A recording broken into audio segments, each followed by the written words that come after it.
कैसे हो? नीना कैसी हो? मछलियों की कोई जिंदगी नहीं होती। शांत औरम, तुम क्या कर रही हो नीना? अरे दोस्त, कैसे हो तुम? तुम मुझसे तो कभी पूछने नहीं आई। मैं इस मटके से तंग हो चुका हूँ। मुझे आजादी चाहिए। इस जगह मेरा दम घुटता है। मैं तालाब, झील या कहीं भी और जाना चाहता हूँ। लेकिन मेरे प्यारे ओरम, उधर बड़े लोग तुम्हें जाल में पकड़ के मार सकते हैं और मैं ऐसा नहीं देख सकती। कृपया ऐसी बातें मत करो, मुझे बुरा लगता है ओरम। हाँ, तालाब हमारा घर है और यही मछली की जिंदगी है। मछलियाँ इंसान द्वारा तब से पकड़ी जा रही हैं जब से वो शिकारी संग्राहक बना है। शिकारी संग्राहक? वो कौन थे? ये शिकारी संग्राहक प्राचीन काल के लोग हैं जो लाखों करोड़ों साल पहले पृथ्वी पर ही रहते थे। लाखों साल पहले? बहुत लंबे समय पहले? लेकिन कौन थे ये लोग? वो किधर रहते थे और वो क्या खाते थे? कितने सारे सवाल है। मैं परीक्षा देने थोड़ी ना बैठा हूँ। औरम, क्या तुम सवालों से घबरा रहे हो? क्या? क्या? महान औरम घबरा रहा है? औरम किसी चीज से नहीं घबराता। सिर्फ क्या? औरम को बहुत कुछ पता है, पर सब कुछ नहीं पता। औरम झूठा नहीं है और न ही किसी से डरता है, समझे? क्या तुम जानते हो जेसी, आदि मानव बहुत व्यस्त रहते थे। वो अपना पूरा दिन जानवरों का शिकार करने में, मछलियों और चिड़ियों को पकड़ने में, जड़ों, बीज, पत्तियों और अंडों को इकट्ठा करने में बिताते थे। लेकिन वो बुद्धिमान लोग नहीं थे। क्यों? उनके पास रहने को स्थायी घर नहीं था और ना ही उनको घर बनाना आता था। वो एक स्थान से दूसरे स्थान घूमते रहते थे। वो एक जगह से दूसरी जगह क्यों घूमते रहते थे? मैं तुम्हें बताती हूँ क्यों। आदि मानव बहुत अच्छे शिकारी होते थे। अगर वो एक जगह पर काफी लंबे समय तक रुकते थे, तो वहाँ के सारे जानवरों का शिकार करते थे और उनके पास खाने के लिए कुछ भी नहीं बचता था। मैडम, क्या आपने शिकार कहा? मैं शिकार के बारे में सब जानता हूँ। हाँ, लो आ गए। इनको सब कुछ पता है भाई। औरम, तुम चुप ही रहो तो अच्छा है। चालाक बनने की कोशिश मत करो। मुझे भूख लगी है और मैं तुम्हें एक झटके में निकल जाऊंगा। क्या? नहीं, कभी नहीं। मैं औरम की बात से सहमत नहीं हूँ। मेरे हिसाब से आदि मानव बुद्धिमान लोग थे। सच? तुम ऐसा कैसे कह सकते हो? जिन जानवरों का शिकार होता था, वो भोजन की तलाश में एक स्थान से दूसरे स्थान जाते रहते थे और आदि मानव भी उन्हीं जानवरों का पीछा करता रहता था। क्या बात है! तभी उनके पास स्थायी घर नहीं होता था। उसकी एक वजह और भी थी। हम सब जानते हैं कि हर मौसम में पेड़ पौधों पर अलग किस्म के फल लगते हैं, तो शिकारी संग्राहक मौसम के अनुसार अलग अलग पेड़ पौधों की तलाश में घूमते रहते थे। एकदम सही। अब मुझे पता चल गया आदि मानव कैसे थे। लेकिन वो शिकार कैसे करते थे? उनके पास तो बंदूक भी नहीं थी। वो पत्थरों के औजार इस्तेमाल करते थे। पत्थरों के औजार? अब भला वो क्या है? माफ करना देवी और सजनों, क्या किसी ने कहा पत्थर के औजार? हाँ, तुमने सही सुना। तुम कौन हो? तुम पत्थर के औजारों के बारे में क्या जानते हो? मैं स्टोन एट स्टोनली हूँ। अजीब नाम है। तुम मुझे श्रीमान स्टोनली बुला सकते हो। और हाँ औरम, मैं पत्थर के औजारों के बारे में जानता हूँ, क्योंकि पत्थर ही पत्थर को पहचानता है। श्रीमान स्टोनली, कृपया इस बड़बोले की बातों पर कोई ध्यान न दें। वह सब पर शक करता है। पत्थरों के औजारों के बारे में बताइए। बुद्धिमान शिकारी संग्राहक पहले इंसान थे जिन्होंने पत्थर के औजार बनाए। वो उनका प्रयोग मांस और हड्डियों को काटने, पेड़ की टहनी और जानवरों की छाल को छीलने अथवा फलों और जड़ों को काटने के लिए भी करते थे। और शिकार?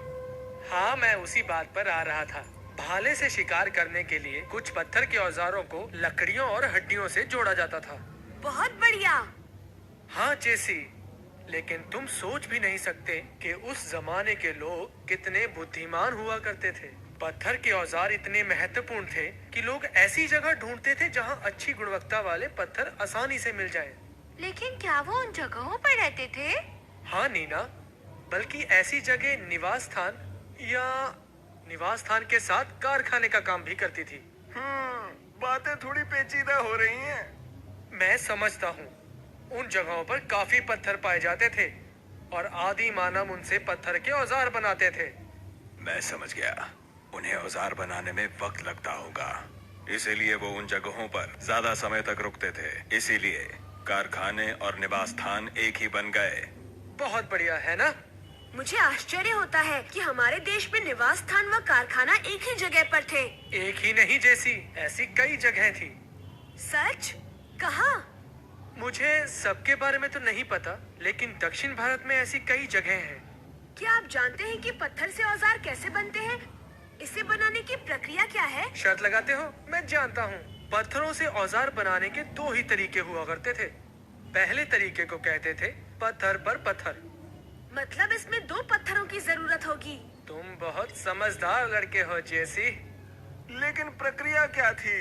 बहुत ही आसान है। यहाँ जिस पत्थर को औजार बनाना है उसे एक हाथ से पकड़ा गया है और दूसरे हाथ के पत्थर को एक हथौड़े की तरह इस्तेमाल किया जा रहा है। दूसरे पत्थर का उपयोग पहले पत्थर को तराशने के लिए किया जाता था, जब तक कि वो सही आकार ना ले ले।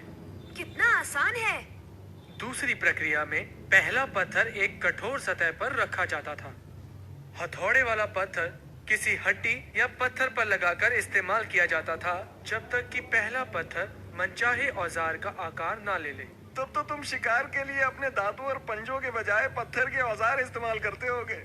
तुम देखना चाहते हो मैं कैसे शिकार करता हूँ? सब शांत हो जाओ।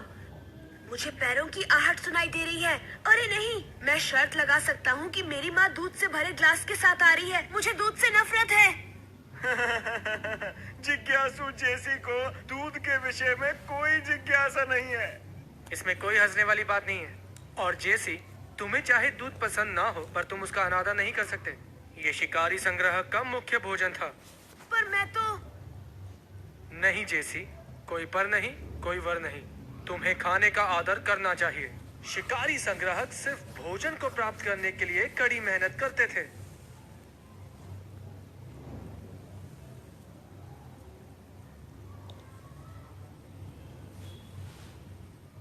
ये हुई ना अच्छे बच्चों वाली बात। धन्यवाद माँ।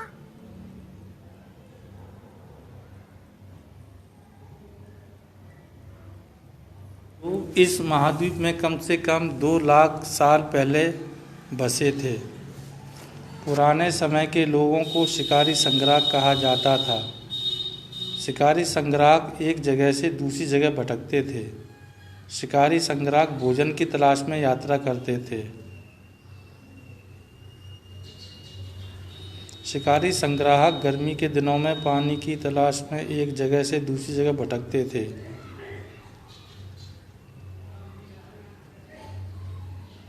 पुरातत्व को कुछ वस्तुएं मिली हैं जिसका इस्तेमाल शिकारी संग्राहक करते थे। लोग पत्थर, हड्डियों और लकड़ी की मदद से औजार बनाते थे।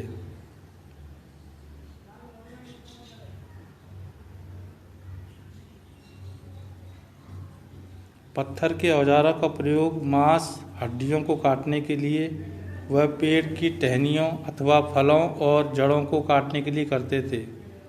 पुराने समय के लोग अच्छी गुणवत्ता वाले पत्थर मिलने वाली जगहों पर अपेक्षाकृत समय से ज़्यादा रहते थे। ऐसी जगहें निवास स्थान व कारखाना कहलाती थीं।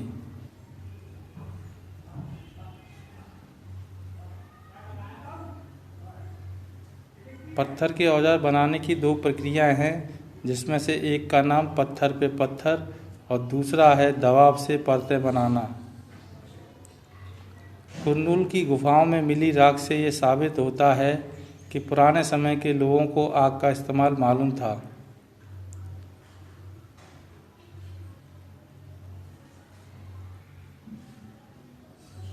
आज भी शिकारी संग्रह के कुछ समुदाय दक्षिण अफ्रीका में मौजूद हैं।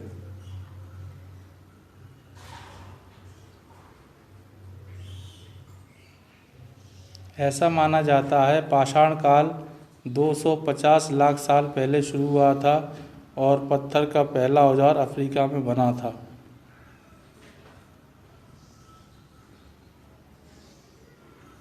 पाषाण काल के जानवर आधुनिक युग के जानवरों से आकार में कई गुना बड़े होते थे।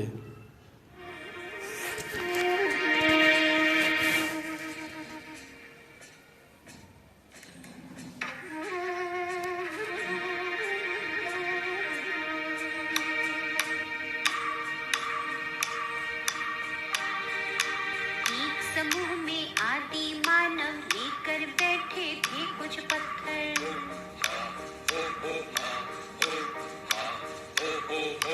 कुछ चपटे, कुछ थे नुकीले, कुछ जैसे हो मोटी कीले।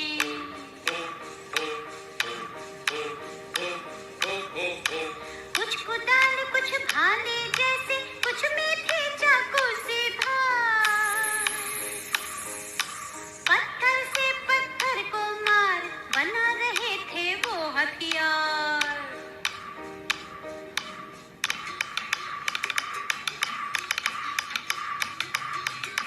टकराया पत्थर से पत्थर, तब उससे निकली चिंगारी।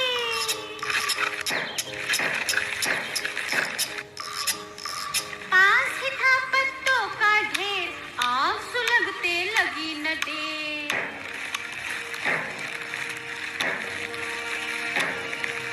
सीख लिया जब आग जलाना, सर्दी का मौसम बना सुहाना।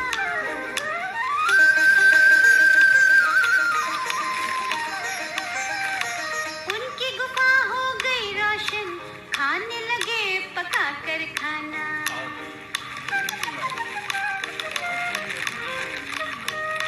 खाने लगे पका कर खाना।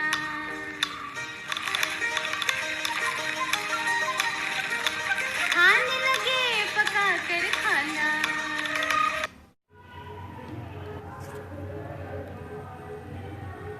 भीमबेटका एक ऐसी जगह जिससे आदि मानव के बारे में जानकारी प्राप्त होती है। मध्य प्रदेश की राजधानी भोपाल से 40 किलोमीटर दक्षिण में भीमबेटका नाम की एक पहाड़ी है। यहाँ लगभग 500 गुफाओं में शैलचित्र पाए गए हैं। ऐसे आश्चर्यजनक प्रागैतिहासिक शैलचित्र कहीं और नहीं पाए गए हैं। इतिहासकारों का मानना है कि यह स्थल नवपाषाण युग का प्रमुख केंद्र रहा होगा। यहाँ पर बने चित्र लगभग 8000 ईसा पूर्व से लेकर 1500 ईसा पूर्व तक के हैं। यहाँ पर बने चित्रों में स्पष्ट रूप से 2 स्तर दिखाई देते हैं। पहले स्तर पर हिरन, बारहसिंघा, सुअर, रीछ, भैंस आदि जानवरों को स्वतंत्र रूप से चित्रित किया गया है। वहीं दूसरे स्तर पर मानव को जानवरों का मित्र के रूप में दिखाया गया है। यह वो युग था जब मनुष्य ने पशुपालन एवं खेती के तरीके ढूंढ लिए थे। इन चित्रों में लाल, काले एवं सफेद रंगों का प्रयोग हुआ है।